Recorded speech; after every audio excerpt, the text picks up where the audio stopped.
Hello guys, what's up? So in the previous video, I started talking about hyperbolic trigonometric functions. And today I want to show you what the derivative of the three most important hyperbolic functions are, okay? So that's going to be the derivative of sine, hyperbolic cosine, and hyperbolic tangent, okay? So let's begin. Now the derivative of sinh, which is a way to pronounce hyperbolic sine, is going to be the derivative of sinh equals the derivative of the definition of sinh. I believe you know that that's something we can do if we want to take the derivative of this. Well, how can we define sinh? Well, we know that it's going to be e to the x minus e to the minus x over 2, okay? And now this derivative, it's pretty simple to take. So we know this is going to be 1/2 times the derivative of e to the x.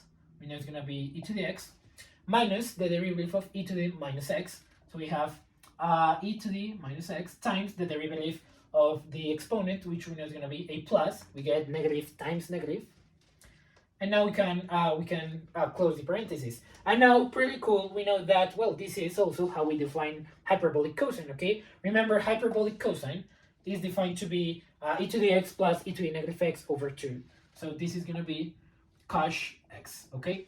Now that means that the derivative, and I'm actually going to do that in blue.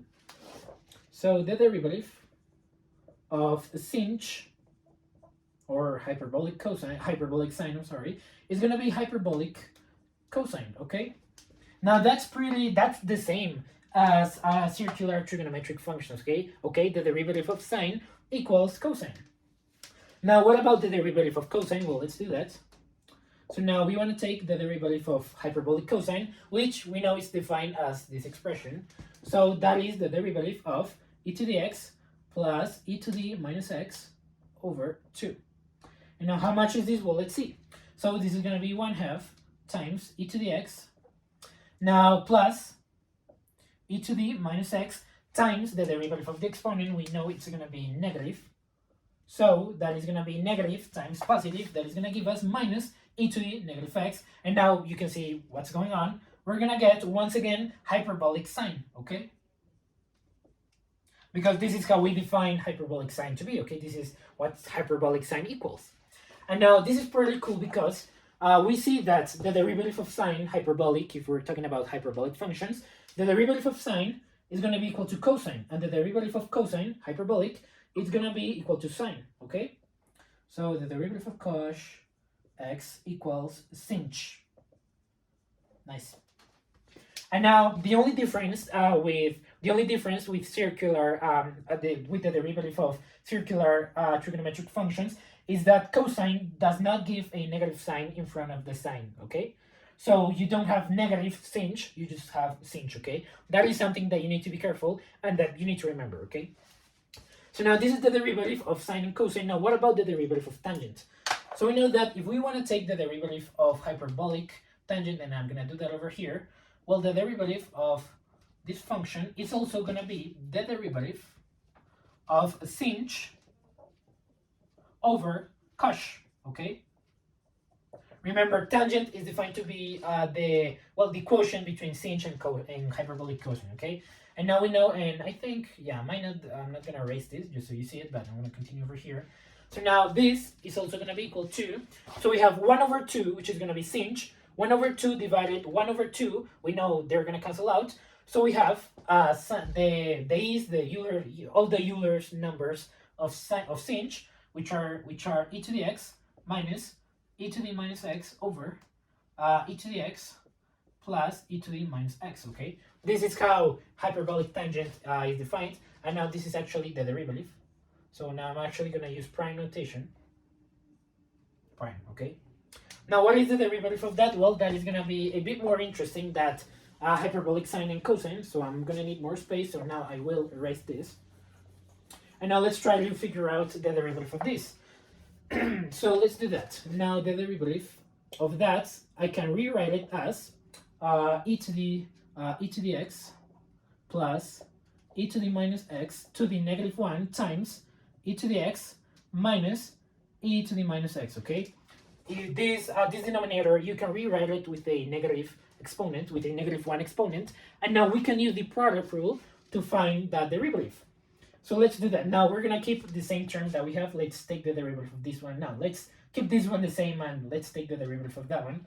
So we have e to the x plus e to the minus x minus 1. Now I could have used the quotient rule, but I think it's too messy, you know, it's way too long. So the product rule is way better, in my opinion, in my humble opinion. I prefer to use the product rule. So that's what we're gonna do.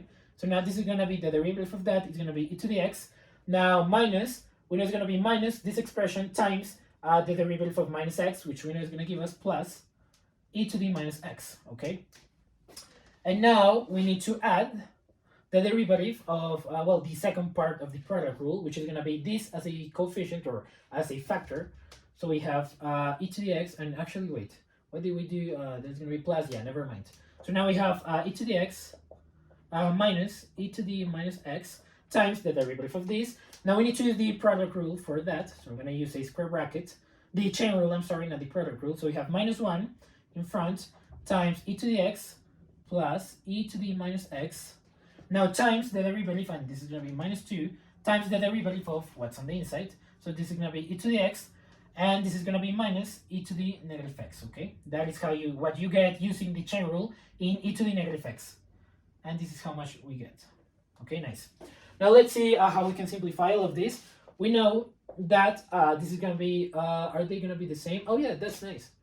So this is actually going to give us 1. You can see these are the same bases. So we're going to get 1 plus, now this over here is going to be, these two, they're the same factor, so they're going to be squared. So we have, oh yeah, that's nice. Ooh, okay. So we have e to the x minus e to the minus x, that's an x, squared over, now this, and this is actually a negative sign because we have a negative over there. So I'm going to write the negative right now. So we have 1 minus this over here, which is going to be e to the x plus e to the minus x squared, okay? And now let's see how we can simplify this. Well, we're going to have 1 minus, now this is sine, hyperbolic sine. So we have sinh squared of x over, and this is going to be cosine. So hyperbolic cosine of x, okay? And this is the derivative for hyperbolic tangent, okay? You just simply need to rewrite, oh my god, sorry. One of my markers fell off to the ground. So you just need to rewrite tangent as hyperbolic sine and cosine. You can, of course, you can erase the 1/2 coefficients. Then you get this expression, differentiate it, and you get this final function over here, okay? So now that has been everything. Nope, that has not been everything. There is more that we can still do. So I was reviewing the previous clip and I saw that we can simplify this expression and we can get a really nice form, a really nice final answer. So this is going to be equal to cosine hyperbolic cosine squared minus hyperbolic sine squared over hyperbolic cosine. And now there is something pretty cool that we can do with the equation of a hyperbola, which we know is going to be x squared minus y squared equals 1. And remember, in a hyperbola, the x coordinate is going to be hyperbolic cosine, and the y coordinate is going to be sinh, okay? So you can write this equation as hyperbolic cosine squared of x. We're using x as an input. In this case, it's not the x coordinate, but an input, minus sinh squared x, and this equals 1. Notice that over here we have minus sinh squared x, and over here we have that too, so we can simplify that as minus sinh squared of x equals 1 minus cos squared, okay? So you can rewrite this thing as a hyperbolic cosine minus 1 minus hyperbolic, and this should actually be minus, this is going to be, yeah, you just simply write this thing, so you don't actually subtract. That's just simply going to be plus 1 minus cosine, plus 1 minus hyperbolic cosine x over hyperbolic cosine squared x. Now you can see that those two hyperbolic cosine squared, they cancel out, and you get 1 over hyperbolic cosine squared of x. And this is the same as 1 over cosine 1 over hyperbolic cosine x squared, that fraction squared, and that is going to be the same as secant, hyperbolic secant squared of x, okay? And this is the derivative. I'm gonna write it so you remember what we were doing. This is gonna be the derivative of hyperbolic tangent, okay, of x. Nice.